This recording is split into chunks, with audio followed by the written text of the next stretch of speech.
ফুটছে ফুলবাড়ি রাজ্য পশু চিকিৎসা কেন্দ্র। চিকিৎসার অভাবে সংকটে গবাদি পশু।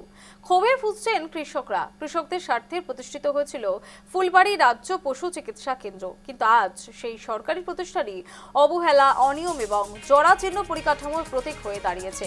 দীর্ঘদিন ধরে সংস্কারের অভাবে কেন্দ্রটির ভবন ভেঙে পড়ার মুখে, নেই আধুনিক চিকিৎসা ব্যবস্থা, আর এর খেসারত গুনতে হচ্ছে বৃহত্তর পূর্ব কাঠিগড়ার শত শত পশুপালককে। অভিযোগ উঠছে, অসুস্থ গবাদি পশুর সময় মতো চিকিৎসা না পাওয়ায় বহু কৃষককে বাধ্য হয়ে ব্যক্তিগতভাবে ব্যয়বহুল চিকিৎসার ব্যবস্থা করতে হচ্ছে। অনেক ক্ষেত্রে চিকিৎসার অভাবে মূল্যবান গবাদি পশুর মৃত্যু পর্যন্ত ঘটছে। অথচ এই কেন্দ্রটি এলাকার পশুপালকদের অন্যতম ভরসাস্থল হওয়ার কথা ছিল।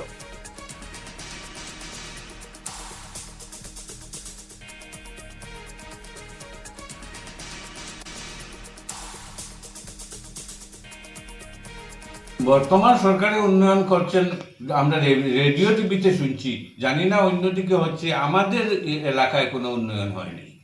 আমরা এই হসপিটালের জন্য অবস্থা দেখলেই আপনি বুঝবেন যে 83 ইংরেজির পরে এই হসপিটালে আর ডেভেলপমেন্টের কোনো মুখ দেখে নেই। মুখ্যমন্ত্রী নতুবা বিভাগীয় আমাদের উন্নয়ন মন্ত্রী নতুবা আমাদের কাঠিগড়ার বিধায়ক নতুন, যাকে 108 বলা হয়, ওনাকে আমি অনুরোধ করছি যে এই হসপিটালে এসে হসপিটালের অবস্থাগুলো দেখে কিভাবে উন্নয়ন করা হয় এই ব্যবস্থা নেওয়া হোক।